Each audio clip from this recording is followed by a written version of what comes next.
Hello everyone, कैसे हैं आप सभी। हम कर रहे हैं सीटेट के प्रीवियस ईयर क्वेश्चंस। ऑलरेडी हम काफ़ी सारे क्वेश्चंस कर चुके हैं। ये है दिसंबर 2024 का पेपर। इसी तरीके के और प्रीवियस ईयर क्वेश्चंस अगर आपको चाहिए सीटेट के, आप प्लीज़ मेरे चैनल को विजिट कीजिए। वहाँ मैंने प्लेलिस्ट क्रिएट करी हुई है। छोटी छोटी वीडियोस बनी हुई है मेरी, लेकिन मैंने बेसिक्स के साथ एक्सप्लेन करने की कोशिश करी है। मैं बड़ी वीडियो नहीं अपलोड कर पाती क्योंकि जहाँ मैं रहती हूँ वहाँ नेटवर्क्स का इशू है। सो चलिए आगे क्वेश्चंस करते हैं। सबसे पहले क्वेश्चन नंबर 48, उसमें इनने हमें बोला कि हमारे पास कुछ कार्ड्स है और हर कार्ड में अलग अलग नंबर लिखे हैं, जैसे 12, 13, 14, सो ऑन। ठीक है, अब ये है 71 तक। चलिए ठीक है जी। अब इनको बॉक्स में रखा गया है और फिर एक कार्ड निकाला गया रैंडमली। हमें ये कि प्राइम नंबर आने की क्या पॉसिबिलिटी। अच्छा, आप ये तो तब बताओगे ना जब आपको पता है प्राइम नंबर होता क्या है। तो चलिए मैं इसी लेता हूँ यहाँ पे। प्राइम नंबर वो नंबर्स होते हैं जो या तो खुद से ही डिवाइड होते हैं या फिर वन से डिवाइड होते हैं।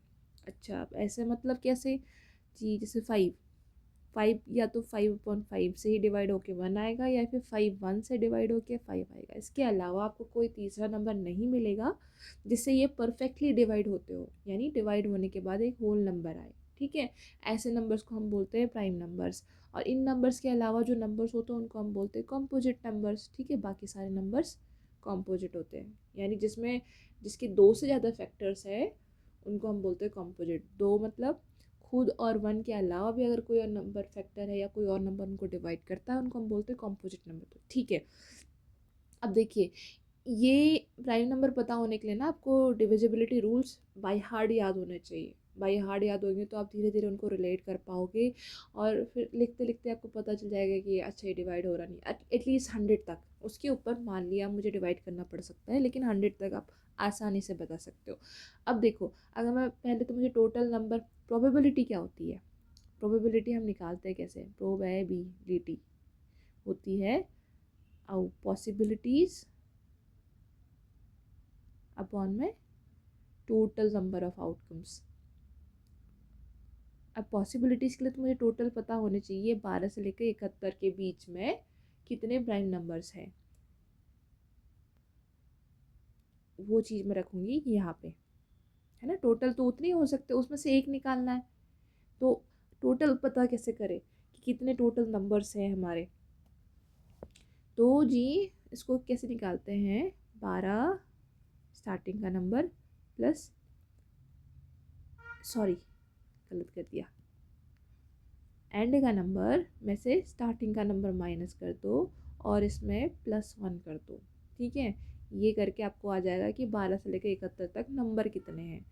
तो जी अब 71 में से 12 माइनस कर दो, कितना बचेगा, यहाँ पर आ गया 9, है ना। और यहाँ पर आ गया, ये ऑलरेडी कैरी इधर चला गया तो 6 में से एक 59। 59 में +1 कर दो, कितना हो गया 60। तो टोटल 60 नंबर्स है। अब 60 नंबर्स में से प्राइम नंबर कितने हैं हमें वो देखने हैं। चलिए जी लिख के देखते हैं। अब देखो 12 तो डिवाइड होता है, 13 नहीं होता। 14, 15, 16, 17, 18, 19, 20, 21, 22, 23, 24, 25, 26, 27, 28, 29, 30, 31, 32, 33, 34, 35, 36, 37, 37 शायद, हाँ 37, 48, 39, 40, 41, 42, 41, 42, 43, 44, 45, 46, 47, 48, 49, 50, 51, 52, 53, 54, 55, 56, 57, 58, 59, 60, 61, 62, 63, 64, 65, 66, 67, 68, 69, 70, 71। गिनो जरा, 1 2 3 4 5 6 7 8 9 10 11 12 13 14 15 10। ये है हमारे टोटल प्राइम नंबर्स बिटवीन 12 से लेकर 71। अब मैंने कैसे लिख दिया, मैंने याद थोड़ी किया, मुझे डिविजिबिलिटी रूल्स याद है। मैंने डिविजिबिलिटी रूल्स बेसिक्स में बताए हैं एक जगह, अब मैं हर उसमें बताऊंगी तो बहुत लंबा हो जाएगा। तो आपको ये बोल रही हूँ कि अगर आपको प्राइम नंबर देखना है तो आपको डिविजिबिलिटी रूल्स याद होने चाहिए। 1 से लेके 11 तक आप एटलीस्ट याद कर लो, उसके आगे के फिर ब्रेक करके फॉलो हो जाते हैं। ब्रेक करने का क्या मतलब है, 12 से कोई नंबर डिवाइड होने के लिए 2 × 6, 2 और 6 से डिवाइड होना चाहिए। तो इस तरीके से आप ब्रेक कर सकते हैं, लेकिन 11 तक का आप याद कर लो, ठीक है। अब ये 15 है, टोटल कितने थे 60, तो कितना हो जाएगा 15/60।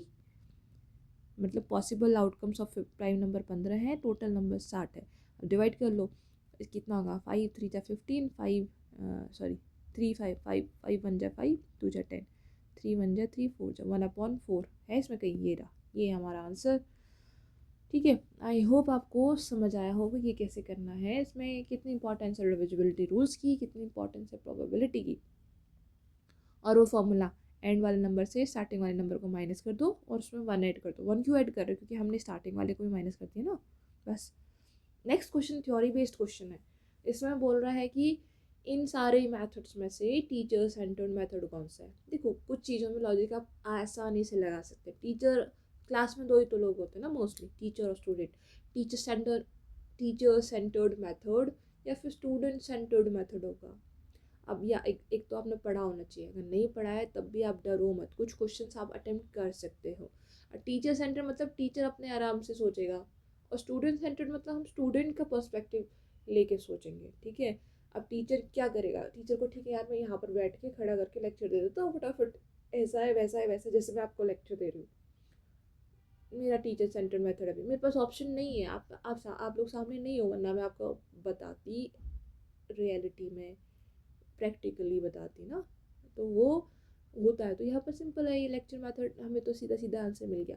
अब मैं क्यों टेंशन लूँ कि ह्यूरिस्टिक मेथड क्या है, प्रॉब्लम सॉल्विंग मेथड है नहीं है, इतना तो मुझे पता चल गया कि टीचर सेंटर्ड में लेक्चर मेथड है। चलो मैं आपको बाकी भी बताती हूँ। ग्रुप डिस्कशन में क्या होता है कि टीचर है और यहाँ सारे बच्चे बैठे हैं, तो इसने एक टॉपिक दिया, फिर ये सारे बच्चे आपस में डिस्कस कर रहे हैं। इससे क्या उनका खुद का कॉन्फिडेंस बढ़ेगा, बच्चों का कॉन्फिडेंस बढ़ेगा, बच्चों के दिमाग में जो चीज़ें वो बाहर निकल के आएगी, उनको खुद समझ आएगा। तो ये तो स्टूडेंट सेंटर्ड हो गया। प्रॉब्लम सॉल्विंग उसी तरीके से, ये टीचर है ये बच्चे हैं, तो इनने क्या किया, एक प्रॉब्लम टॉस कर दी, अब बच्चों को बोला जी सॉल्व कीजिए आप। ये खुद से लड़ेंगे उस प्रॉब्लम को सॉल्व करने के लिए, तो उनकी कैपेबिलिटी टू डू कोई नया क्वेश्चन बढ़ेगी, ठीक है। ये भी बच्चों का सेंटर्ड है।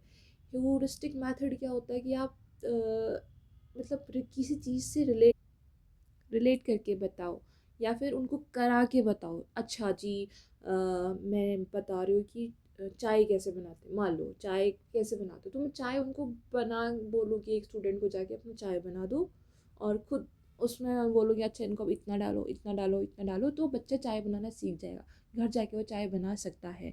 इसको कहते हैं ह्यूरिस्टिक मेथड।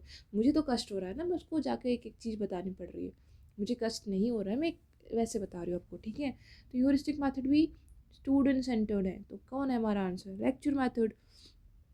ठीक है जी। नेक्स्ट क्वेश्चन में हमें क्या निकालना है, हमें डिस्टेंस कवर निकालनी है कि टोटल एक व्हील है, ठीक है, ये रहा व्हील हमारा। अब इसकी रेडियस हमें बता रखी है 25 सेंटीमीटर है रेडियस, ठीक है। अब ये व्हील ने क्या किए हैं, कितने राउंड्स लगाए, 350 राउंड्स लगाए। हमें बताना है कि इसमें इसने कितना डिस्टेंस कवर किया है। अच्छा, अगर 25 सेंटीमीटर इसका रेडियस है तो हम क्या करेंगे, चलो एक बार घूमेगा, यूँ घूमता घूमता घूमता घूमता घूमता आएगा, वापस इसको टच करेगा, एक राउंड हो गया। यानी कि उसने अपना एक सर्कमफ्रेंस का एरिया कवर किया है एक राउंड में। हमें सर्कमफ्रेंस पता होना चाहिए, अगर हमें वो पता चल गया, इंटू 350 करेंगे तो टोटल डिस्टेंस वही तो कवर करी होगी ना। कहीं पर ऐसा तो नहीं हुआ होगा कि टायर ने ज़मीन को छोड़ दिया, नहीं, सिंपल सी बात है। तो जी फॉर्मूला क्या होता है सर्कमफ्रेंस का, होता है 2πr। ओके, पाई को हमें बोला गया है 22.7 ले लो। अब ये तो एक एक सर्कमफ्रेंस है, यानी एक बार घूमने में इतना उसने डिस्टेंस कवर किया, इसी को हम क्या कर देंगे इंटू 350। ओके, अब ये 2 × 22/7 इंटू आर कितना हमारा 25 इंटू कर दो 350, बस ये मल्टीप्लाई करके। अब देखिए ये है सेंटीमीटर में, तो हमें पता नहीं है, ठीक है चलो, क्योंकि ये बहुत बड़ा नंबर आ रहा है, देखते हैं क्या होता है। 7 5 जा 35, 50 आ गया। अब मल्टीप्लाई करिए इनको, कितना बनेगा? 2 इंटू 22 44, इंटू 25 इंटू 5 125, और जीरो का जीरो आ गया। अब 125 इंटू 44 कर लो। 4 5 जा 20, 0 2 कैरी, 4 2 जा 8 9 10, 0 1 कैरी, 4 1 जा 4 5, ठीक है। ये भी 500, सिंपल तो था। 500 500 5 5, और एक और जीरो ये है ना, ये यहाँ लगा दो। कितना रहे? 55 000 सेंटीमीटर आता, क्योंकि ये सेंटीमीटर में था। अब लेकिन आपको दिख रहा है ये छोटे छोटे नंबर है, लेकिन यहाँ पर ये 550 है। मुझे नहीं पता है मीटर में सेंटीमीटर में, लेकिन इतना मुझे पता है, इसको मैं मीटर में कन्वर्ट अगर कर दूँ तो कैसे करते हैं, एक मीटर में कितना सेंटीमीटर होता है? 100 सेंटीमीटर, ठीक है। तो ये सेंटीमीटर को मैं 5 5 000 को मैं 100 से डिवाइड कर देती हूँ, मेरा ये मीटर में बन जाएगा। अभी सेंटीमीटर में है, जीरो से 2 जीरो कितना बन गया? 550 मीटर। तो जी ये आंसर है, मोस्ट प्रोबेबल आंसर यही है, यही आंसर है। उसने बस यूनिट नहीं लिखी है उसमें, ठीक है। नेक्स्ट क्वेश्चन में हमें इसका बताना है कि इनमें से इसका फैक्टर कौन सा है। फैक्टर निकालने के लिए देखिए कोई हार्ड एंड फास्ट रूल नहीं है, आपको सारे भेद खोलने पड़ेंगे। अब क्या कर सकते हैं, देखो उसमें P P P P P P common है, तो पी कॉमन ले लो, ठीक है। पी कॉमन ले लिया, कितना बचेगा अंदर? 20q² पहला, ओके। फिर बचा +4q, ओके। फिर +45r², ठीक है। -60q_r, okay. -6r।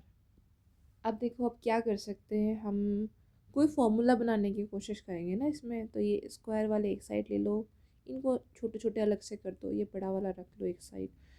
बना के देख रहे हैं, अंदर बचेगा 20q² -60qr +45r² +4q -6r।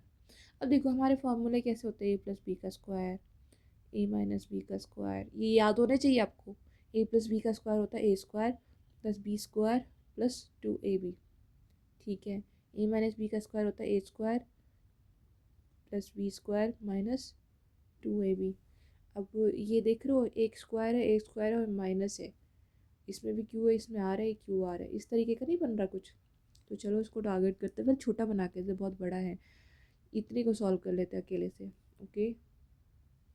20q² -60qr +45r², ठीक है। इसमें से 5 कॉमन आ रहा है ना, 5 ले लो, 5 से डिवाइड हो रहा सारा। 5 4 जा 20 q², 5 12 जा qr, ठीक है। 5 9 जा, देखो परफेक्ट स्क्वायर भी बन गया। क्या बन गया? ये बन जाएगा 2q² लिख सकते हैं ना, इसको लग सकते हैं 3r²। अब ये इसकी जगह ये दोनों आने चाहिए 2q, क्या इसको मैं लिख सकती हूँ 2ab के फॉर्म में टाइप ना? तो मैं, हाँ जी, माइनस का minus 2 into 2q into 3r, क्या वापस ये बनेगा? 2 2 जा 4 3 जा 12, हाँ जी बन गया। देखो तो क्या बन गया, इस तरीके का नहीं बन गया जिसमें a की वैल्यू है हमारी 2q, b की वैल्यू है 3r। तो क्या बन गया? 2q -3r², okay. यानी इस पूरी की जगह मैं ये चीज़ लिख सकती हूँ, ठीक है। अब इसका की भी क्या सेम बन सकता, 4 और 6 है, तो उसमें से 2 कॉमन ले सकते हैं। 5 था ना यहाँ पर बाहर, 5 इसके बाहर है, तो p 5 times 2q -3r² +2 common ले लो उससे, ये बनेगा अंदर 2q -3r, बस सेम बन गया देखो, ओके। अब क्या करते हैं, इसमें भी ये है 2q माइनस, इनसे कॉमन ले लेते, 2q -3r बाहर, तो p टाइम 2q -3r, ठीक है। अंदर कितना बचा? 5 टाइम 2q -3r और +2, तो पूरे बाहर चला गया, ओके। अब 2q -3r, देखो ना आ गया, मैं आगे सॉल्व क्यों करूँ, सिंपल सी बात है। ये है मेरा एक फैक्टर है फैक्टर का मतलब क्या होता है कि अगर मैं उससे डिवाइड करूँ ना नीचे 2q-3r, तो हो जाएगा ना ये पूरे से पूरा कैंसिल, नीचे वाला पूरा कैंसिल होना चाहिए। इसी की जगह मैं p लिखूँगी तो p भी फैक्टर है मेरा, p से p कैंसिल हो जाएगा, और ये सॉल्व करने के बाद जो भी आएगा वो भी मेरा फैक्टर होगा। तो बस मिल गया, हम 2q-3r मेरा क्या है, फैक्टर है। नेक्स्ट क्वेश्चन करेंगे नेक्स्ट वीडियो में। वीडियो बड़ी हो रही है, अपलोड नहीं होती है, पूरा दिन लगा देती है, तो काइंडली मेरी प्लेलिस्ट विजिट कर लीजिए, आपको इस तरीके के बहुत सारे क्वेश्चन मिलेंगे। कैसे क्वेश्चन को टारगेट करना है, देखना है, मैं आपको वो सिखाने की कोशिश करती हूँ।